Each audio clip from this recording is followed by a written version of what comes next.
The sound of laughter echoed through the busy McDonald's, but it wasn't the warm kind. It was sharp, mocking, and directed at a girl who sat alone in the corner, nervously sipping her soda.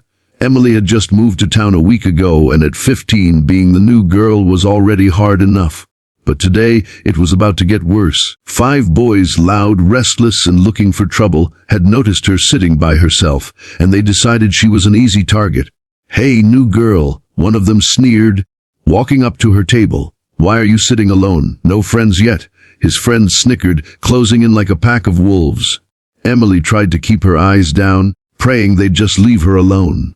But they didn't. They grabbed at her tray, stole her fries, and made cruel jokes about her clothes.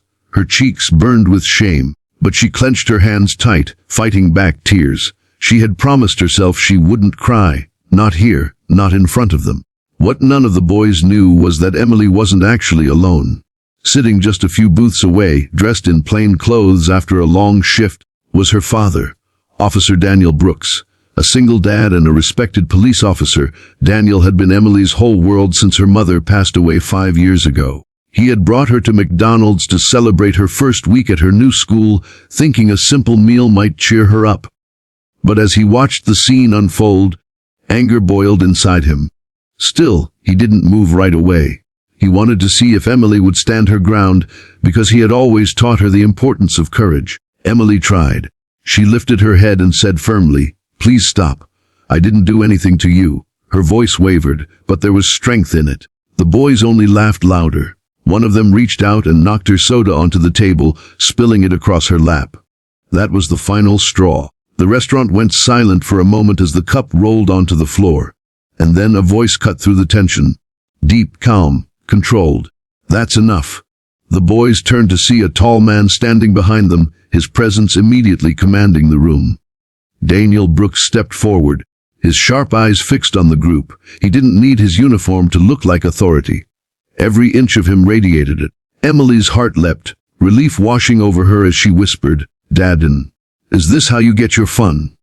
Daniel asked, his voice steady but edged with steel. The boys froze.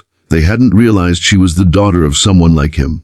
He stepped closer, not raising his voice, but making sure each word landed heavy. 5 against 1. "A girl who just moved here. Does that make you feel strong, brave?" The leader of the group stammered, "We were just joking." "No." Daniel cut in sharply. "This isn't a joke. This is harassment. And I suggest you think about who you want to become, because right now all I see are cowards." The room was dead silent. The boys, red-faced and suddenly small, shuffled backward.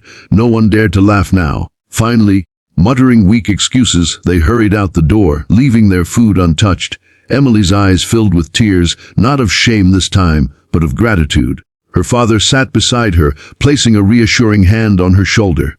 "You did the right thing, Em," he said softly. "You stood up for yourself. I'm proud of you." "But they didn't stop," she whispered. Daniel gave a small, sad smile. "Sometimes they won't. That's why you need to know when to stand tall, and when to let someone stronger stand with you." He squeezed her hand gently. "You're never alone. Not as long as I'm here." The manager of the McDonald's, who had been watching the whole time, came over to thank Daniel.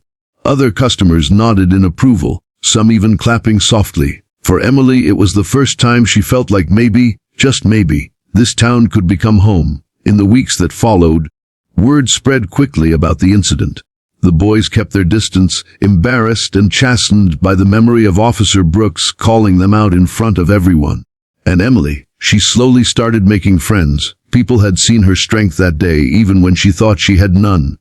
But more importantly, she carried with her the unshakable truth her father had shown her: courage isn't about never being afraid, and it isn't always about fighting back alone. Sometimes courage is trusting that you deserve respect, love, and protection, and knowing that the right people will stand by you. By the end of that night, as she and her father shared an apple pie at their table, Emily felt something she hadn't felt in weeks: safe, seen, and strong.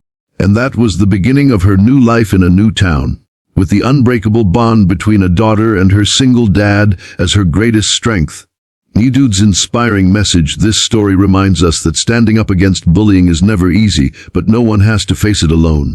Family, courage, and respect can turn the darkest moments into lessons of strength. And sometimes, just one brave voice is enough to silence cruelty.